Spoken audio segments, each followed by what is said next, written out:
Hello and welcome back to another video, and today I'm going to be doing a video about what the bloody hell is going on at Ebbsfleet United. We've had players refusing to warm up. We're still somehow close to the playoffs. We're kicked out of our training ground. Players still not being paid on time, weeks or week late. The owner has now responded, so we're talking about that as well. So there's a lot to talk about, so make sure you leave a like on the video.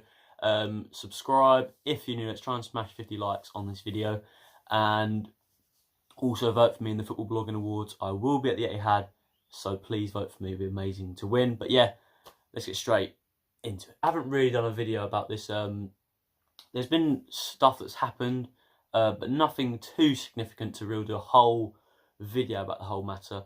I done one when I think Darren Mann got sacked, or the initial start of it.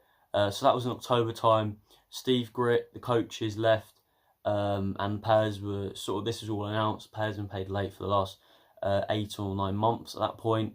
Then Darren Mann was sacked, which probably at that time, for the squad he had, have us in 18th wasn't good enough.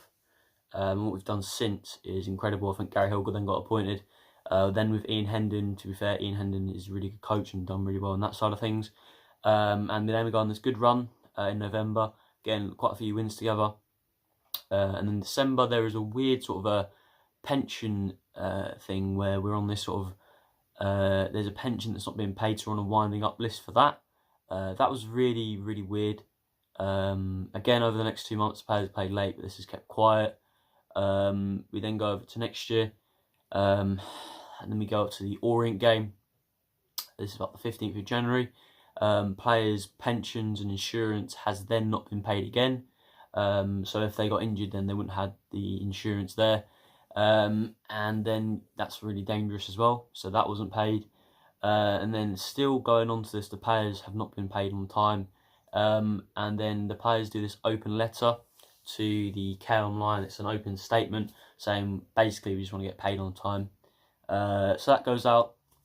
There was a little rumour as well, a Hartlepool. I doubt this was true, that the stewards weren't paid or something, so the game couldn't actually go ahead. So that's why they zoned it, but they never said that.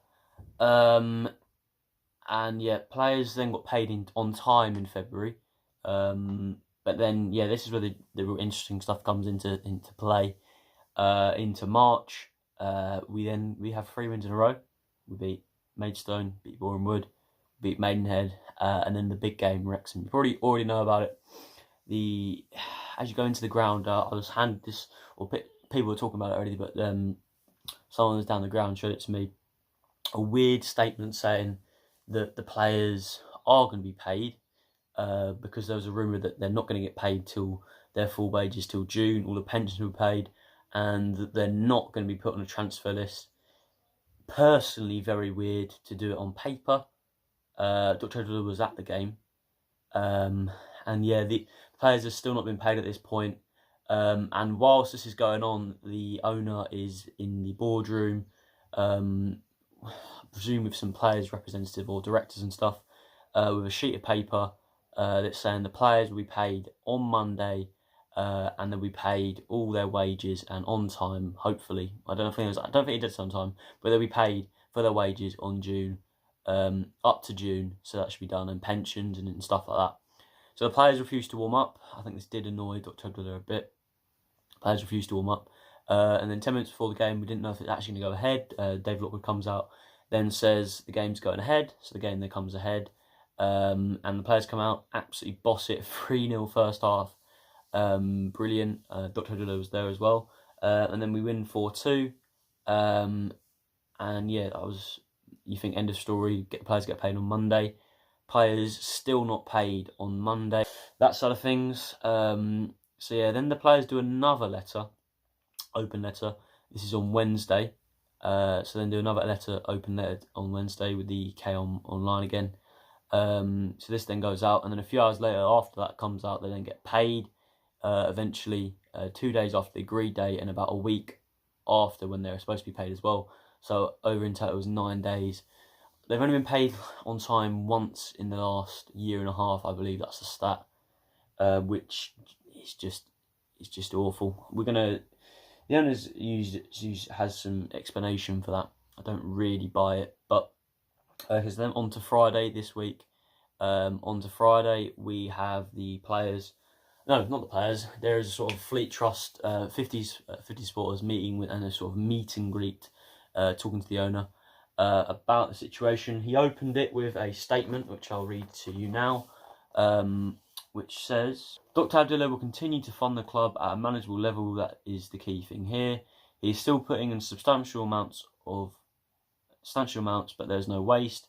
Even with a reduced budget for next season, they've admitted there's a reduced budget. Do not underestimate the considerable level of input Dr. Abdullah will still be making into the club. Similar to how everyone becomes a fan, I admit at first I'd never heard of Ebbsfleet United, but in time, like supporters, I became hooked and passionate about it, going to as many home and away matches as I could. My intention was to put out a statement at the end of the season, but because I know a lot of supporters are worried about what's happening with the football club and asking about my intentions, then I wanted to explain at the overall picture.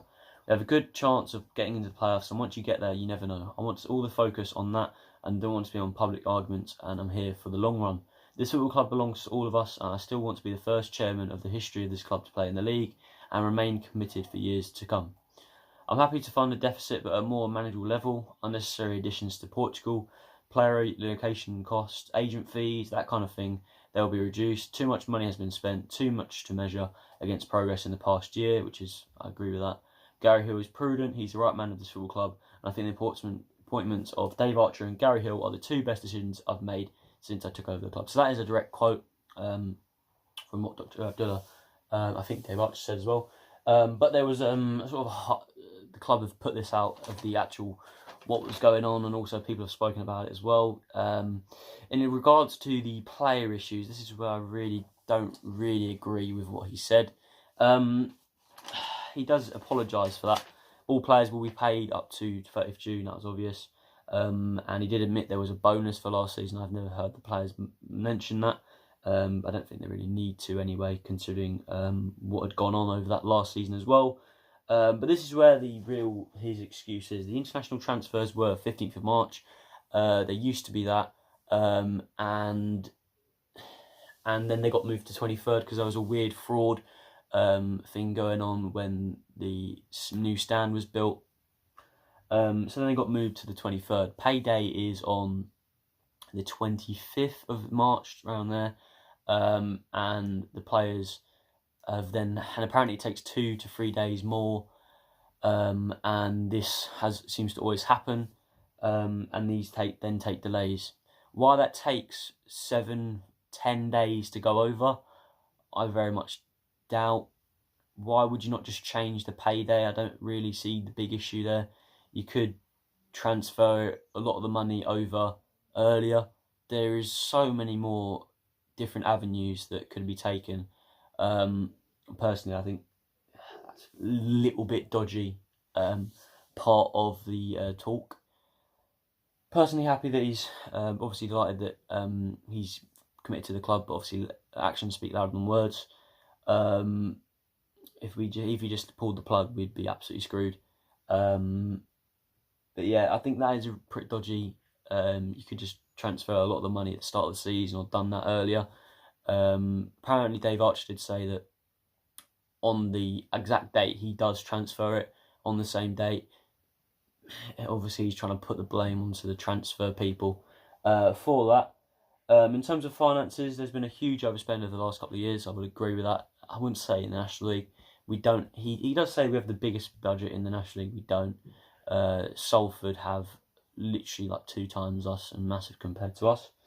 And yeah, obviously he does talk about the restructure as well. I think I do agree with that. I think the restructure was needed. I think there was so many staff there, and that was a waste of money. We weren't getting anything out of that. It was just like, even there was so many coaches that couldn't even fit on the bench. That's how ridiculous it got. And obviously, there is I get this as well. There's ongoing ex-staff and ex-players that are still getting paid. Presumably, Darren McMahon is still getting paid by the club and he's trying to make that point that that's so expensive for him, but he's the one that gave Darren McMahon a 5-year contract. So yeah, I think that's not really a valid point to make from him, but obviously you'll disagree with me on that. Then with the ground, the new standard regarding the hotel is not going to get built. That's £8 million. No, 8 million, which is going to be really expensive. And he's going to review the stadium plans of how it's going to be sustainable. Personally, I'd like to see just more seats, but also an emphasis on atmosphere. I wouldn't mind a sort of Maidstone-esque sort of that big stand there, but I don't know if that is available with the EFL goal at mind. The standing will help that really. Regards to the training ground, the club is not ejected. This was obviously openly put out. The club is back in there to end of the season. There's still no announcement. Obviously, I'm recording this on the Sunday. Maybe they've been paid. We don't know yet. And this will continue to the end of the season. Maybe they'll have to find somewhere else to train next season. Because I'm probably pretty sure people at K Sports getting fed up with that. But obviously the future, he does talk about the EFL is still the dream of the club. And obviously if we do get an EFL that make huge changes, there is a goal of trying to get attendances up to 2K. Dave Archer and I think Peter Varney is still involved, so they're obviously big important to make this reconstructure more likely. Regards to the players, a lot of them are out of contract. I think there's a lot being made about a lot of players are going to leave. I think that will happen. Nathan Ashmore is likely. There's still players contracted for next season. I'd like to hopefully see them. Say Michael Cheek is the one that comes to mind. There's a lot of players in terms of that. But yeah, there's a lot of players out of contract. The worry is we lose the majority of a very good squad. I think Ali Abdullah will offer them contracts if this is reduced, and with also the stuff, if the wages go down as well, they're not going to stay. Yeah, so yeah, it's going to be interesting. I think, you know, Dr. Abdullah in here does put the blame on previous management schemes, which I do agree with. I think especially with Jamie Day, he did take the piss a little bit. But he kind of, I don't know, this is my perception, he's kind of sort of in that he's kind of acting as a bystander, but he was still involved and essentially focused on that. Maybe that was his inexperience of managing a club or whatever. But obviously, actions speak louder than words. If he is, hopefully, I don't understand how you can make the same mistake 14 times, just transfer earlier. Maybe that is harder, it's easier said than done. But yeah, overall, we did draw on Saturday. Eastleigh are in 7th with 67. We're on 66. I think that's right, 66. As you're watching this, Eastleigh have played Orient now. Hopefully, the O's have beaten Eastleigh, because that means it's only 1 point gap. And I would back us to win. We've got the quality to win 3 out of our last 4. Havant are probably going to be down by the time we play them. The only real game on Dagenham is going to be a tough one. But there's obviously a lot of those teams will want to beat us. I think, especially Dover. I'd love it if we beat Stuart Lewis. But Stuart Lewis is Dover. After I just love it if we beat him and Dover. But I think if we get 3 wins, and if Eastleigh, obviously watching this, if hopefully Orient have beaten Eastleigh, then that should be enough. Obviously, Gates had a decent point. But yeah, obviously let me know what you think about the whole situation. It's very confusing, if buts, obviously lots of it's written. The players, apparently, obviously some of the players, players' wives on Facebook, they said that the owner have never actually spoken to the players about it, or not recently anyway, which I think is a real shame. I think he needs to, maybe he is embarrassed, I think that's fair enough, but I think he needs to have the decency in order to talk to them. But yeah, obviously, if you let me know what you think about the whole situation, it's very confusing and hard to do a video about it. So yeah, leave a like on the video, subscribe if you're new, make sure to vote for me in the Football Blogging Awards, and I will see you later. Next vlog is Havant away on Good Friday. Up the Fleet, come on you Reds.